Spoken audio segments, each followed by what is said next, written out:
Quick walkthrough of my desk setup right here. Now, this is by no means a normal teacher desk setup.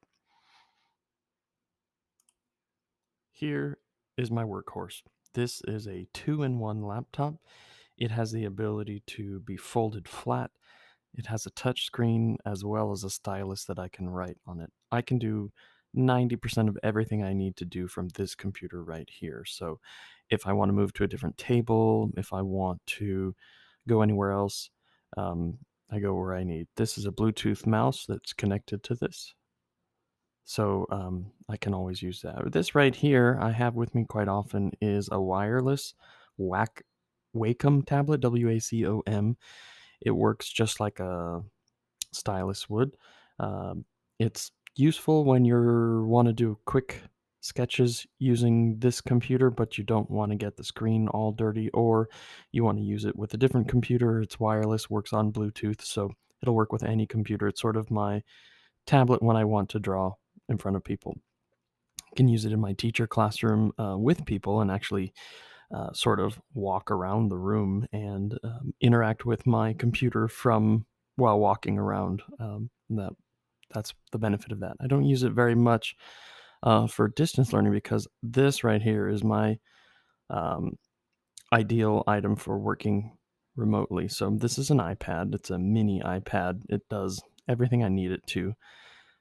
It works really well in conjunction with the smaller laptop, especially for synchronous learning, because I can take this screen and share it through a Zoom or another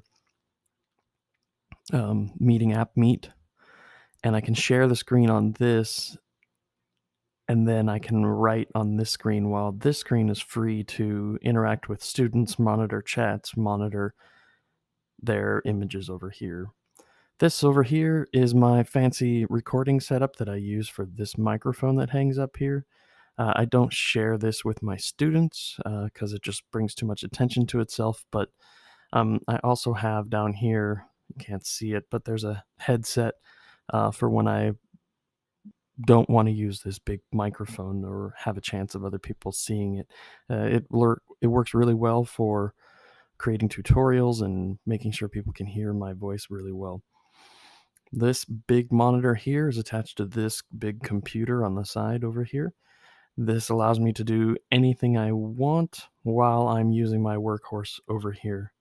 I've got a spare web camera here that allows me to essentially use it as a dock cam or another point of view. One thing I like to do is stick this little guy where my webcam is when I'm using this one so I can make sure that I'm making eye contact with him, because oftentimes when I'm teaching remotely, I'm staring at the screen, which if you're looking at someone's face and they're staring at the screen, then it doesn't feel like they're making eye contact with you. So if you can make eye contact near the camera, it feels as an audience member a lot better. These speakers I don't use while I'm teaching. That's just for my own edification for planning and having nice speakers in there. So this light up here is very useful when I want to model something or show something. Despite having ambient light in this room, as you can tell, it's pretty well lit.